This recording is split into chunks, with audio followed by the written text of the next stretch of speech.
Quick history, equipping you with knowledge of the past. Transport during the Industrial Revolution.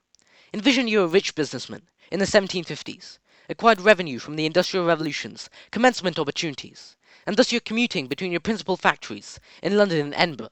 But there's just a couple of predicaments that impersonate host on your travel. First, the only credible way to progress from London to Edinburgh was by road, as the most proximal river was miles aside. Thus your highway trip takes little over 2 weeks. Already disgruntled by the time interval, subsequent to leaving the security of your abode, your horse-drawn stagecoach gets ransacked by highwaymen, meaning you've just presented all your valuables to an armed bandit. Probably terrorized concerning another equipped thievery, you advance onward to Edinburgh. Oh no, the carriage has just faltered upon the rutted road, and you've drowned into a pothole. Returning to reality, from his concise, perhaps elaborate account, you can unquestionably comprehend that Britain's roads were critically in a remorseful situation, and like agriculture, innovation was crucial, immediately. Notably, at the soul of the revolution was certainly the government. Therefore manufacturers resembled up to them for an illuminating light. Consequently, soon enough, the term turnpikes arose. Turnpikes were essentially segments of central roads in Britain, and were rented out to turnpike trusts. Those individual trusts took an oath to manufacture and sustain exceptional roads from the capacity to impose a toll upon those who traversed. This system was retained thanks to gates at every stretch of the turnpike, where the travel charge was obtained. By 1830, the scheme was dramatically attractive, considering businesses were only to profit from the 1,000 turnpike trusts, covering over 20,000 miles of fine British roads, relatively inexpensive. This remodeled the trade sector of the Industrial Revolution actively. The 420-mile journey from London to Edinburgh now took just under 48 hours with a horse-drawn carriage. This advancement provided for many businesses' requirements, though some still weren't convinced with the travel circumstances, as water was undeniably much faster, cheaper, safer, quieter, and overall more efficient in comparison to the streets.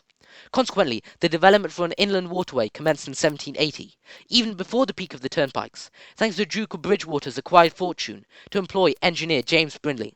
Months later, the first industrial canal, a waterway channel to provide transport, was formed in Britain. However, similar to every design, it encountered challenges: belated postal shipment, water freezing, and no passenger service. Hence, it was indisputable that the canal system wasn't worth the fortune of money cost to erect. Turnpikes remained the champions. Several still afflicted with the transportation by road, inventors created the steam train in the 1830s, adjusting the Industrial Revolution's pathway once again. In 1820, there were previously 1,500 miles of railway track, despite only being somewhat short in distance, since they were utilized only for horses to convey wagons of goods between the canals and the mines. After the concept steam engine managed to turn wheels in factories to industrialize manufacturing, it only took Richard Tretherick an element of time to create a steam engine-powered locomotive, an engine running on rails. It's simplistic to understand steam trains using a timeline. Commenced with 1804, the first prosperous trial of the locomotive, carrying 70 passengers and 10 tons of iron over 9 miles, albeit for 4 hours. It would have been quicker on foot. 1825, locomotives, nicknamed iron horses, hauled wagons on the tracks. 1829, a railway track was constructed from Liverpool to Manchester, and a competition was announced to build a locomotive. 1830, the competition-winning locomotive, the Rocket, built by Robert Stephenson, was authorized to the world.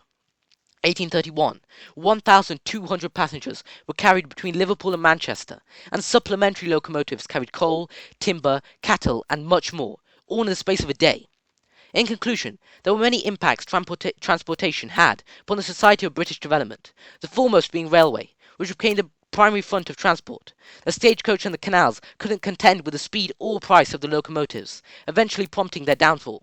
In 1880, it was approximated that 300,000 people were employed in railway/locomotive correlated jobs, causing a customarily more affluent lifestyle thanks to regulated income standards. Moreover, coal and iron, adjacent with other essentials such as fresh produce and crops, could be packed with tremendous speed to implement the success of the nation, sequentially adding to the rapid transformation of the Industrial Revolution itself. Stagecoaches to canals to locomotive legend. Look out for the next installment of the series. Subscribe, sound that notification bell, share, and give this video a thumbs up. Quick history.